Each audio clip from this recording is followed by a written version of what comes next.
Introduction. If you walk into a modern high-rise apartment in the center of London today, you will see a world of silent, invisible signals. Glass walls look out over a city that never sleeps. Inside, a person sits on a velvet sofa, the soft glow of a smartphone lighting up their face. Everything is sleek. Everything is fast. A message can travel across the globe in less than a second. But inside that person's chest, there is a heavy, ancient weight. They are waiting for a reply that isn't coming.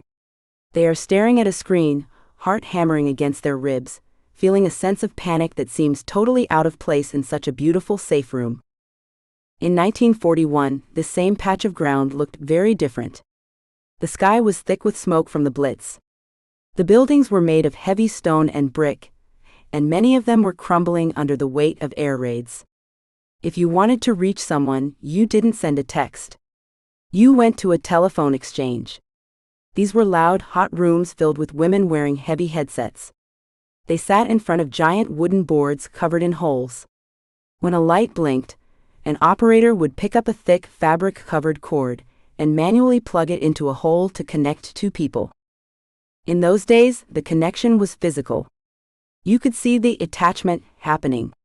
If the cord was pulled out, the voices vanished. The line went dead. There was no ghosting or leaving someone on read. There was only the presence of the connection or the total absence of it. During those dark years of the war, a British psychologist named John Bowlby began to watch what happened when those physical and emotional cords were snapped. He watched children who were separated from their mothers during the bombings. He saw that when a child lost their connection, they didn't just feel sad. They went into a state of total biological panic. They screamed, they searched, and eventually they fell into a deep, silent despair. Bowlby realized something that changed the world. Human beings do not just want love. We are biologically wired to need a secure wire to another person just as much as we need oxygen or food. Our brains are designed to stay plugged in to someone else to feel safe. Today, we don't have switchboard operators to connect us. We have apps, dating profiles, and read receipts. But our brains haven't changed since 1941. In fact, they haven't changed much in thousands of years. When that wire feels loose, when a partner pulls away, when a text goes unanswered, or when someone we love feels distant, our inner switchboard goes into a state of emergency. The alarm that never stops ringing. You know the feeling. It usually starts in the pit of your stomach. It's a cold, sinking sensation that quickly turns into a hot, buzzing energy in your chest. You check your phone for the 10th time in 5 minutes. You tell yourself you're being crazy or too much, but that doesn't make the feeling go away. You start to replay every word you said during dinner. Was I too loud? Did I talk about myself too much? Did they look bored when I mentioned my job? You are trapped on an emotional roller coaster that you never asked to ride. 1 minute, everything is perfect because they sent a heart emoji or called you babe. You feel like you're walking on air. The next minute, they take 3 hours to reply to a simple question, and you are convinced the relationship is over. You are already mourning the breakup before it has even happened. This is the anxious avoidant trap. It is a cycle where your need for closeness is met with someone else's need for space. The more you reach out to fix the connection, the further they pull away. You find yourself doing things you aren't proud of. You might test them by not texting back, only to cave and send a long emotional paragraph 10 minutes later. You might check their social media to see if they are online, feeling a spike of betrayal when you see they liked a post but didn't reply to your message. You feel like a clinger. You feel desperate. You hate that your entire mood depends on how another person treats you. You want to be the cool, calm, and collected person who doesn't care if a guy calls back, but instead, you are the person who stays up until 2 a.m. wondering what you did wrong. The most painful part is the shame. You think there is something fundamentally broken inside you. You think that if you were just prettier, smarter, or more chill, people wouldn't leave. You spend your life performing, trying to be the perfect version of yourself so that you can earn a secure wire that stays plugged in. A new way to look at your brain. Your anxiety is not a personality flaw. It is not a sign that you are weak or unlovable. It is actually a sign that your body is doing exactly what it was designed to do. Think of your brain as having a sensitive smoke detector. This part of your brain, called the amygdala, has one job: to keep you safe. For most people, a smoke detector only goes off when there is a real fire. But for someone with an anxious attachment style, that smoke detector is set to a high sensitivity mode. A slightly shorter text message isn't just a text. To your brain, it's a puff of smoke. A partner who seems a little quiet at dinner isn't just tired, they are a flickering flame. Your brain senses these tiny shifts and screams, "The house is on fire. Do something. Save the relationship." When your smoke detector goes off, your internal compass, the part of you that knows your own worth and keeps you steady, gets spinning. You lose your sense of north. You stop caring about what you need and become obsessed with what they are thinking. You abandon yourself to keep them from abandoning you. The path to recovery isn't about fixing your brain. You don't need to rip out the smoke detector. You simply need to learn how to recalibrate it. You need to learn how to trust your own internal compass again, so that your happiness isn't at the mercy of someone else's erratic behavior. The transformation from pursuer to anchor. This book is about a journey from one way of being to another. Right now, you might identify as an anxious pursuer. This is the person who is always reaching, always checking, and always worrying. The pursuer feels like they are the only one doing the work in the relationship. They feel like if they stop holding on, the whole thing will drift away. By the time you finish these chapters, you will have the tools to become a secure anchor. An anchor is heavy and solid. It doesn't move just because the waves are choppy. A secure anchor knows how to regulate their own nervous system so they don't panic when things get quiet. They know how to set boundaries that protect their peace. Most importantly, a secure anchor doesn't chase love. They attract the kind of love that is consistent, reliable, and safe.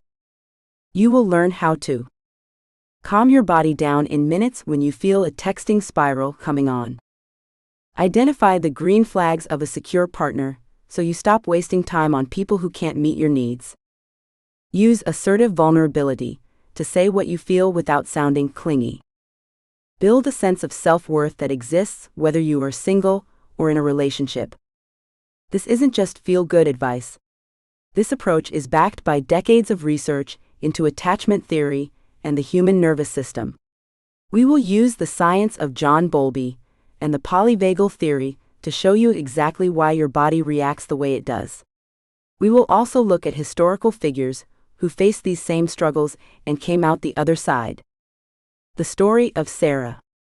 To see how this works in real life, we are going to follow the journey of Sarah. Sarah is a 32-year-old freelance graphic designer living in a bright apartment that should feel like a sanctuary, but often feels like a waiting room. She is talented, kind, and has a great circle of friends. On the outside, she looks like she has it all figured out. But on the inside, she is at rock bottom. A few weeks ago, a 3-month situationship ended. The guy, Mark, didn't break up with her in a big dramatic scene. He just started fading. The texts became shorter.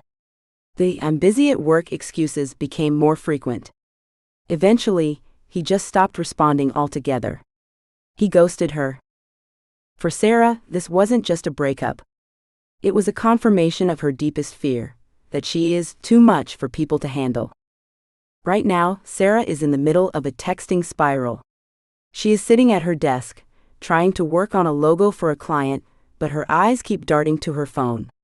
She sent a check-in text to an ex-boyfriend she hasn't talked to in 6 months, just because she felt so lonely she couldn't stand it. Now she is watching those 3 gray dots appear and disappear on the screen. Her heart is racing. She feels nauseous. She is obsessively checking his Instagram story to see if he's out with someone else.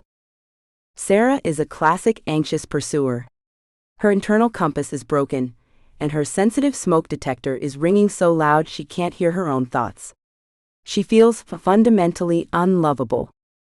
Throughout this book, we will follow Sarah as she learns the same tools you are about to learn. We will watch her move from the agony of the texting spiral to a place where she can sit in silence and feel perfectly okay. We will see her learn to set boundaries with her mother, handle conflict with a new partner, and eventually build a relationship that feels like a safe harbor rather than a stormy sea. Finding your North Star. We will also look at the life of Eleanor Roosevelt. Today, we remember her as one of the most powerful and secure women in history. She was a leader, a diplomat, and a voice for the voiceless. But Eleanor didn't start out that way. As a child, Eleanor suffered from profound neglect and rejection. She was told she was homely and uninteresting. When she married Franklin D. Roosevelt, she dealt with his unfaithfulness and a mother-in-law who tried to control her every move. For a long time, Eleanor was deeply anxious. She was a people-pleaser who lived for the crumbs of affection she received from others. However, Eleanor Roosevelt did something remarkable. She learned to build an internal compass. She shifted her focus from trying to be lovable to being a woman of value and purpose. She transformed her early childhood wounds into a source of strength. She is our historical model for how you can take an anxious blueprint and turn it into secure leadership. The roadmap ahead. The journey from clingy to calm happens in stages. We are going to take this step by step so you never feel overwhelmed. First, we will dive into the science. You need to understand the biology of your bonding. We will explore John Bowlby's work and the strange situation experiments that show how your early years shape the way you love today. This isn't about blaming your parents, it's about understanding your insecure, anxious blueprint so you can finally stop feeling ashamed of it. Next, we will focus on the internal work. You will learn how to become your own anchor. We will use Eleanor Roosevelt's life as a guide to building self-worth that doesn't depend on a partner's mood. You will learn the self-parenting technique to quiet that inner critic that tells you you're not enough. Then we will move into the challenge phase. This is where we talk about your nervous system. You will learn physical techniques to turn off the smoke detector in your brain. We will explore why you are so drawn to avoidant partners, the hunters and ghosts, and how to break the dread loop that keeps you addicted to the highs and lows of unstable love. Finally, we will look at how to build a secure life in the real world. This includes setting 5 non-negotiable boundaries that protect your peace, learning the green flags of secure partners so you can spot them in the wild, shifting from a pursuer to an evaluator when you date, finding joy in your own company, much like Henry David Thoreau at Walden Pond. By the end of this journey, you will arrive at the secure shore. This doesn't mean you will never feel anxious again. It means that when the sensitive smoke detector goes off, you will know exactly what to do. You will have a calibrated internal compass that points toward your own truth, no matter what is happening in your relationships. The silent, invisible wires of connection are still there, just like they were in the 1940s. But you no longer have to wait for someone else to plug them in. You are about to learn how to be the person who holds the power over your own connection. The path from desperate to calm starts with a single realization: you are not too much. You are simply a human being with a beautiful, sensitive heart that is learning a new way to beat. Let's begin. Chapter 1: Mastering the Science of Attachment. In the middle of the 20th century, doctors in some of the world's best hospitals noticed a terrifying trend. In wards where infants were kept for long-term care, the death rate was nearly 100%. These babies were not dying from the flu, pneumonia, or any known infection. They were being fed the best milk. They were kept in sterile, clean environments. Their diapers were changed regularly. On paper, they had everything a human being needs to survive. Yet, they were wasting away. They grew thin, their skin turned pale, and eventually they simply stopped breathing. The medical world was baffled. At the time, the leading experts believed that as long as a child's physical needs were met, they would be fine. In fact, many doctors warned parents not to hold their children too much. They believed that too much affection would spoil the child or make them weak. Some hospitals even banned parents from visiting their sick children, fearing that the emotional fuss would interfere with the healing process. They were wrong.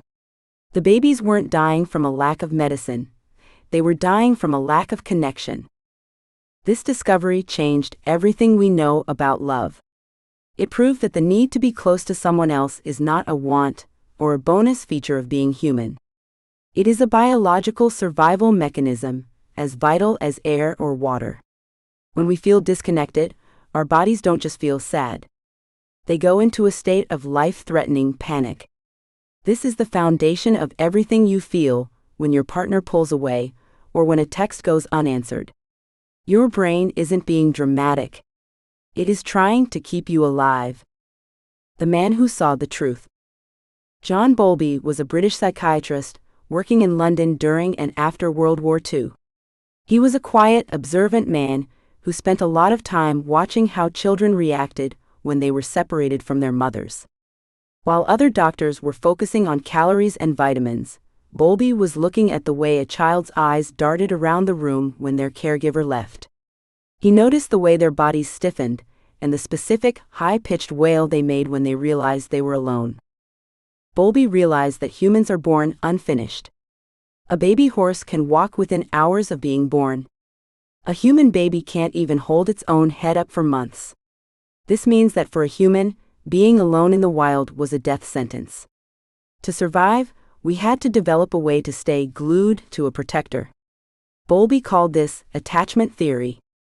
He proposed that every human is born with an attachment behavioral system.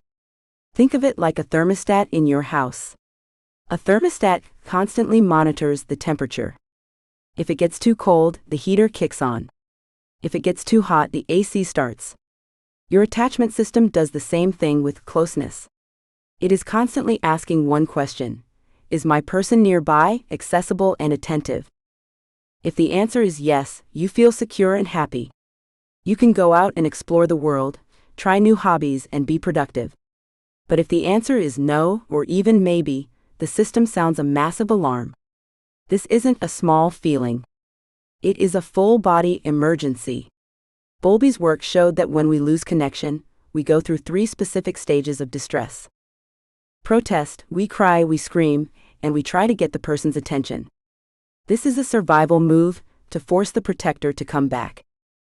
Despair, if the protest doesn't work, we become quiet and withdrawn. We are trying to save energy because we are in a danger zone. Detachment, eventually we shut down emotionally to protect ourselves from the pain of the loss. When you find yourself double-checking your phone or testing your partner to see if they still care, you are in the protest phase. You aren't being clingy. You are responding to an ancient biological program designed to keep a caveman from being left behind by the tribe. The sensitive smoke detector. To understand why your brain reacts so strongly to a small shift in a relationship, you have to look at a tiny almond-shaped part of your brain called the amygdala. This is your body's sensitive smoke detector. Its only job is to scan the environment for threats. Thousands of years ago, those threats were lions and falling rocks. Today, for someone with an anxious attachment style, the threats look like a short text message, a cold tone of voice, or a partner who seems distant at dinner. The problem with the smoke detector is that it cannot tell the difference between a piece of burnt toast and a house fire. It just hears the beep and screams. When your partner doesn't reply to a message for 3 hours, your smoke detector doesn't see a busy person at work. It sees a fire. It sees abandonment. This triggers a physical reaction. Your heart rate speeds up. Your palms might get sweaty. Your stomach feels like it's tied in knots. This is your body pumping out cortisol and adrenaline. It is preparing you to fight for your life. Because your brain believes that losing this connection is a threat to your survival, it won't let you relax until the connection is restored. This is why just calming down feels impossible. You can't talk yourself out of a biological emergency with logic. If your house were actually on fire, you wouldn't stand in the kitchen and say, "I should really be more rational about these flames." You would run. When you have an anxious attachment style, your brain thinks the flames are real every time there is a hint of distance. Sarah and the gray dots. Sarah sat on the edge of her velvet sofa, the glow of her phone screen the only light in her dark apartment. It was 10:45 p.m. She had sent a text to Ben 3 hours ago, "Had a great time tonight. Can't wait to see you again." Ben hadn't replied. Sarah's thumb hovered over the screen. She opened their chat window for the 20th time. She saw the last active timestamp. He had been online 10 minutes ago. Her heart began to thud against her ribs like a trapped bird. A wave of heat washed over her neck. Maybe he didn't see it, she thought. But she knew he had. Maybe I was too much. Maybe "can't wait to see you" sounded desperate. I should have just said, "Thanks for dinner." Why am I like this? Suddenly, 3 gray dots appeared at the bottom of the screen. Ben was typing. Sarah held her breath. Her entire sense of worth hung on those dots. Then the dots vanished. The screen went blank. In that moment, Sarah's sensitive smoke detector went into a full-scale meltdown. To her brain, those disappearing dots weren't just a glitch or a change of thought. They were evidence that she was being rejected. She felt a physical ache in her chest. She began to scroll back through their previous messages, looking for the exact moment things went wrong. She was looking for a leak in the boat, certain that if she could just find the mistake, she could fix it and feel safe again. Sarah didn't realize that her body was in a survival loop. She wasn't just worried. Her brain had deactivated her logical thinking center, the prefrontal cortex, and handed the controls over to the amygdala. She was no longer a 32-year-old graphic designer. She was a biological organism, sensing a life-threatening separation. The framework of the anxious brain. If you relate to Sarah, it is helpful to understand the anxious framework. This is the mental map your brain uses to navigate relationships. It is built on 3 main pillars that define how you see yourself and others. 1. Hypervigilance. Your brain is trained to be a world-class detective. You notice the slightest change in a partner's facial expression. You can tell if a period at the end of a text means they are angry or just tired. While this makes you very empathetic, it also means you are constantly looking for signs of trouble. You are always waiting for the other shoe to drop. 2. The low threshold for alarm. Because of your past experiences or your natural temperament, your smoke detector is set to a very high sensitivity. Where a secure person might see a partner's silence as "they must be busy," your brain sees it as "they are leaving." Your alarm goes off much sooner than it does for other people. 3. The need for external regulation. This is the most important part of the framework. Most people are taught that they should be able to soothe themselves. But as John Bowlby discovered, humans are wired for co-regulation. We use the people we love to help us calm our nervous systems. When you are anxious, you cannot turn off your alarm by yourself. You need your partner to tell you, "We are okay," or "I'm not going anywhere." When that person is the one causing the stress by being distant, you are trapped in a biological paradox. The person you need for safety is the person who feels dangerous. Moving from shame to understanding. For years, Sarah felt ashamed of her reactions. She called herself crazy, needy, and too much. She tried to hide her anxiety, which only made it grow stronger. She thought her attachment style was a character flaw that she needed to hide. But the science of John Bowlby tells a different story. Your anxious attachment is not a flaw. It is an adaptation. At some point in your life, likely when you were very young, you learned that your protectors were inconsistent. Sometimes they were there and sometimes they weren't. To stay safe, you had to become super alert. You had to learn how to read the room perfectly, so you could catch the moments when love was available. You didn't choose this. Your brain chose it for you because it wanted you to survive. The first step toward becoming a secure anchor is to stop punishing yourself for having a sensitive smoke detector. When you feel that panic rising, you can learn to say to yourself, "My brain thinks there is a fire. It is trying to keep me safe. I am not crazy, I am just wired for connection. This shift doesn't stop the anxiety immediately, but it changes your relationship with the anxiety. You stop fighting yourself. When you stop fighting yourself, you save the energy you need to start the actual work of healing. The story continues. Sarah finally put her phone face down on the nightstand. She didn't send another text, but she didn't sleep either. Every time her radiator clicked or a car drove by outside, she checked the screen. The smoke detector was still screaming. She felt like she was standing on a tiny island in the middle of a dark ocean, waiting for a boat that might never come. She didn't know yet that the boat wasn't Ben's text message. She didn't know that she was capable of building her own raft. Over the next few weeks, Sarah would begin to look back at her childhood. She would start to see the patterns that created her internal compass. She would realize that Ben wasn't the first person to make her feel this way, and he wouldn't be the last, unless she learned how to recalibrate her alarm system. For now, the 3 gray dots remained a mystery, and Sarah remained on high alert. But the seed of a new idea had been planted. What if the problem wasn't her heart, but her wiring? And what if wiring could be changed? Chapter 2: Why Does Love Feel Like a Threat? Sarah sat on her living room floor, surrounded by old photo albums. She was looking for a specific picture from her 5th birthday party. In the photo, she is wearing a bright pink dress, holding a balloon. Her eyes aren't on the cake or her friends. She is looking off to the side toward the door. She was looking for her mother. Her mother was there, but she was busy talking to neighbors. In Sarah's memory, that party felt like a test.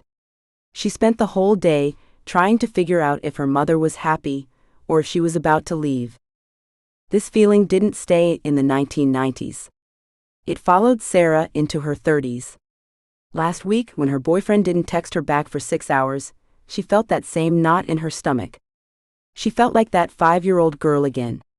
She wasn't just annoyed that he was late. She felt like the world was ending. Her heart raced, her palms got sweaty, and she sent 10 messages in a row. When he finally replied with a simple, "Hey, sorry, was in a meeting," she felt a rush of relief that felt like a drug. But then, the shame hit. She felt crazy and too much. Most people tell themselves a lie about this feeling. They think being needy is a personality flaw.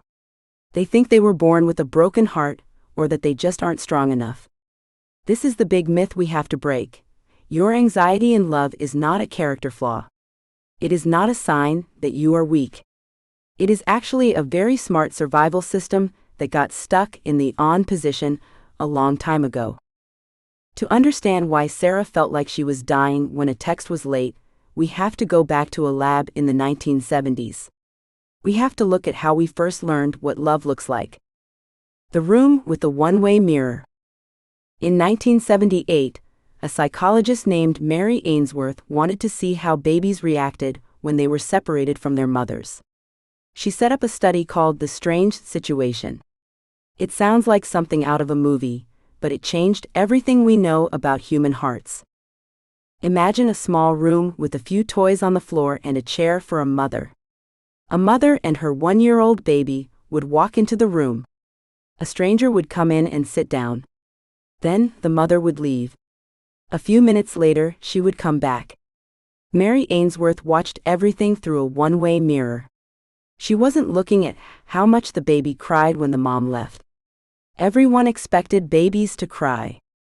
She was looking at what the baby did when the mom returned. Most babies were what we call secure. They cried when mom left, but when she came back, they ran to her, got a hug, and then went back to playing with the toys. They knew she was a safe base. They trusted that she would come back. But some babies reacted very differently. These are the babies who grew up to feel like Sarah. When their mothers left, they became extremely upset. They couldn't be calmed down by the stranger. But when the mother came back, they didn't just give her a hug and go back to play. They would cling to her tightly while also looking angry. They might even hit her or push a toy away while refusing to let go of her leg. They were terrified that if they let go, she would disappear again. Ainsworth called this anxious ambivalent attachment. These babies had learned something very specific at home. They had learned that their mother was inconsistent.